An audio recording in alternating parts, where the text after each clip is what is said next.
چې دا د تلو کوم غږ یې وشو نو دا هم ډېر دروند و، داسې محسوسېده لکه انسان چې د کلي نه سفر ته را روان وي او یاران دوستان ترې پاتې کېږي. خو بس دا د دوی هغه مینه او د دوی کوشش دی، د هغې مینې او کوشش برکت دی. د یاد یوسفزي صاحب سره زموږ ملاقات وشو، د دې نورو ملګرو سره ملاقات وشو. الله دې د دوی په عمر او ژوند کې برکت واچوي.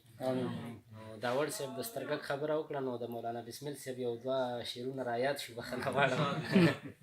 نو مولانا بسمل صاحب وایي چې جانان د خپل ځان په مادم کړي چې نظره نه شي، جانان د خپل ځان په مادم کړي چې نظره نه شي، او په شکرانه کې د بیا ماته یو سترګک ووهي.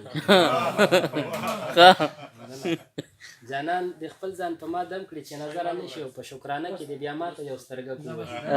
او حالات ترینګړي دي څوک مینې ته زړه نه ښه کوي، حالات ترینګړي دي څوک مینې ته زړه نه ښه کوي. مولا بسمله څوک به چاته یو سترګک ووهي. نو دا یو څو بیتونه ویمه وایي د اتفاق د لوړ مقام برکت وګوره، د اتفاق د لوړ مقام برکت وګوره، اوس مې د سرې برګې ټوپۍ نه هم جریږي غاصب. او د ګل په مخ باندې د پرخې قتل عام چې وکړي، د ګل په مخ باندې د پرخې قتل عام چې وکړي، او د انوارو که هر څومره فایده لري ښکارېږي غاصب. او د زوړ چنار لاندې هډوکي د خامار پراته وو، د زوړ چنار لاندې هډوکي د خامار پراته وو، چنار لاندې هډوکي د خامار پراته وو، سر خو به خوري چې پردی جاله کې اوسېږي غاصب. موږ پښتانه مړي پرست یو، ظالم نه دی خبر. موږ پښتانه مړي پرست یو، ظالم نه دی خبر، ځکه نادان زموږ په مړینه خوشحالېږي غاصب. مننه. نو غزل دی وایي چې ژبه مې پرې وه هم مې زړه زهیر و پټ ساتلی، ژبه مې پرې وه هم مې زړه زهیر و پټ ساتلی، زما رهبر راته زما رهگیر و پټ ساتلی. مننه. او اخر د ظلم انتها ته یې ډول وډنګو، اخر د ظلم انتها ته یې ډول وډنګو، قام مې تر اوسه د پښتو ضمیر و پټ ساتلی. مننه.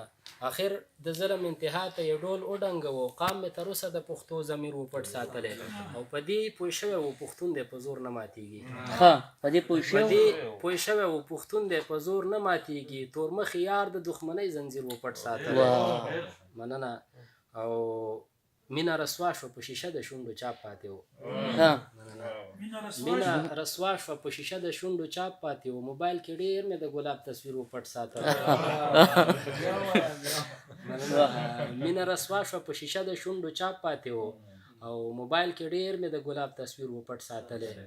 او قاتل د مینې او مذهب و نو په څه بخو، قاتل د مینې او مذهب و نو په څه بخو، ځکه خو ځان ترېنه بلال بشیر و پټ ساتلی.